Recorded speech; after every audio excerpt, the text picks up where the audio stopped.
Hello learners, I welcome you to my third session. Entire యూట్యూబ్లో మీకు ఇంగ్లీష్లో ఎన్ని సెంటెన్స్లు నేర్చుకోవాలి అని ఎవరు చెప్పారు? ఇంగ్లీష్లో మొత్తం మీరు 20 రకాల సెంటెన్స్లు నేర్చుకుంటే 20 రకాల సెంటెన్సులు అంటే అవి ఎప్పుడు యూజ్ చేయాలా అని కూడా మీరు నేర్చుకోవాల్సి ఉంటుంది. ఈ 20 స్టేట్మెంట్లు వచ్చాయనుకోండి, మిగతావన్నీ ఆటోమేటిక్గా వచ్చేస్తాయి. మీరు ఇప్పటి వరకు 4 రకాల స్టేట్మెంట్లు నేర్చుకున్నారు. ఇంకోసారి మనం వాటిని రివైజ్ చేద్దాము.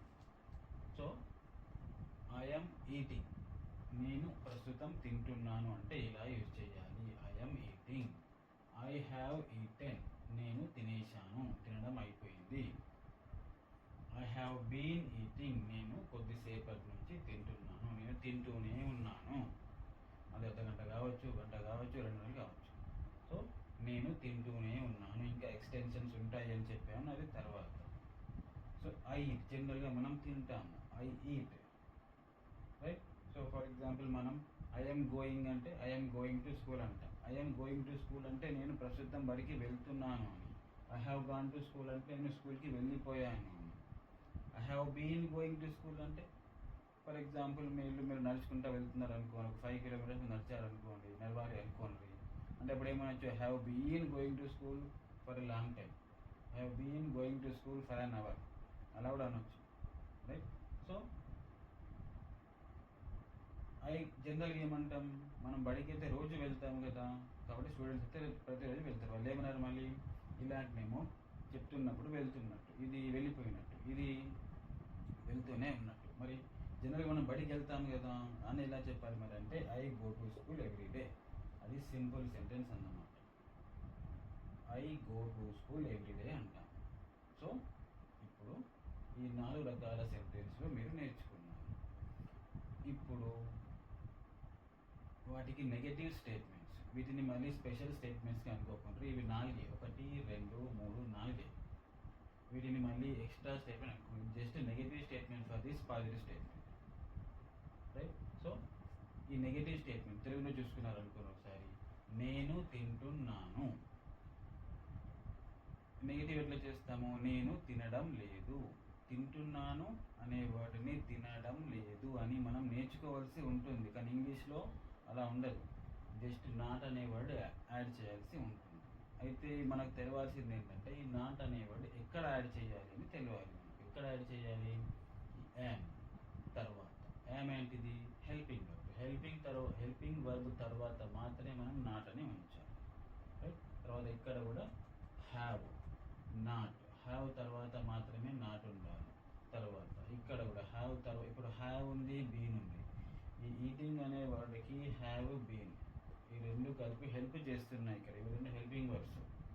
కానీ నాట్ అనేది మెయిన్ హెల్పింగ్ వర్బ్ హ్యావ్ ఇక్కడ.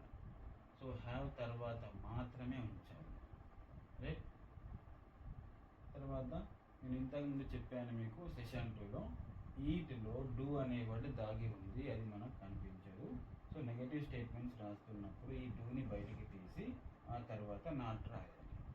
I do not eat, right? So మీరు ఇప్పుడు ప్రతి సెంటెన్స్కి నెగటివ్ స్టేట్మెంట్ రాయాలి. ఇప్పుడు 7 స్టేట్మెంట్స్ నేర్చుకున్నాం మనం. ప్రతి 7, ఐకి, I, we, you, he, she, it they, ప్రతి దానికి నెగటివ్ స్టేట్మెంట్స్ మీరు రాయడం ప్రాక్టీస్ చేయండి.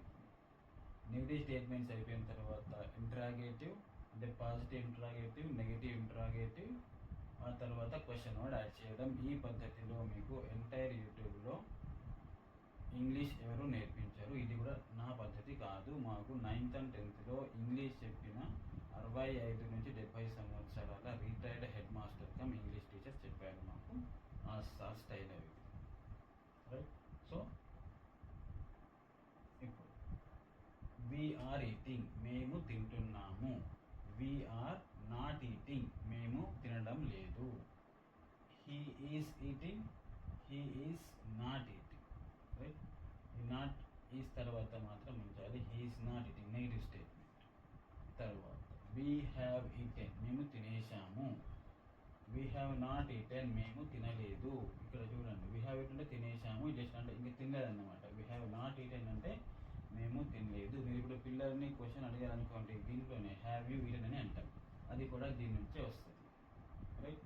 సో ఇక్కడ గుర్తుంచుకోవాల్సింది ఏంటంటే he she it third person singular నేను చెప్పాను.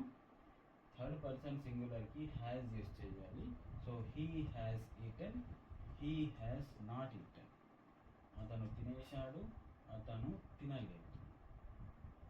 హీ హ్యాస్ బీన్ ఈటింగ్, అతను బాగాసేపటి నుంచి అతను తింటూనే ఉన్నాడు, అతను తింటూనే లేడు. అంటే మనం ఈ స్టేట్మెంట్ నేర్చుకోవాలి అంతే, మీనింగ్లెస్ అనుకోకండి, మీరు అనుకోవచ్చు కానీ. So he has not been eating, ఈ నాట్ అనేది హ్యాస్ తర్వాత మాత్రమే ఉంచాలి. మనం ఏం నేర్చుకుంటున్నామంటే స్ట్రక్చర్ ఆఫ్ సెంటెన్స్ నేర్చుకుంటున్నాం కాబట్టి రాయండి, పర్లేదు. హీ ఈట్స్, ఇక్కడ కూడా మనం నేర్చుకున్నాం. ఇక్కడ ఈట్స్ థర్డ్ పర్సన్ సింగులర్కి ఇక్కడ సింపుల్గా చెప్పే వాటిలో మనం ఎస్, ఈఎస్, ఐఎస్ యాడ్ చేస్తాం. ఆ మూడింటిలో కూడా డస్ అని దాగి ఉంటుంది. ఇక్కడ ఈట్స్ అది ఎస్ కావచ్చు, ఈఎస్ కావచ్చు, ఐఎస్ కావచ్చు. దాంట్లో డస్ ప్లస్ మెయిన్ వర్బ్ దాగి ఉంటాయి. ఇక్కడ మెయిన్ వర్బ్ వచ్చేసి తినడం, eat. So does plus eat ఉంటుంది కాబట్టి డస్ని బయటికి తీయాలి. He does not eat.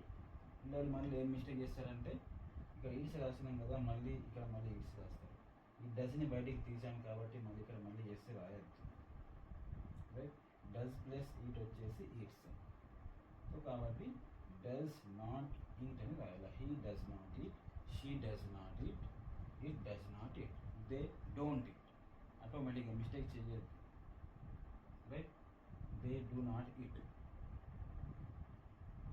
Right. So మీరు ఇలాగా రాయండి. మనం నెక్స్ట్ సెషన్లో ఇంటరాగేటివ్, నెగటివ్ ఇంటరాగేటివ్ స్టేట్మెంట్స్ రాయడం నేర్చుకుందాం. Thanks for watching.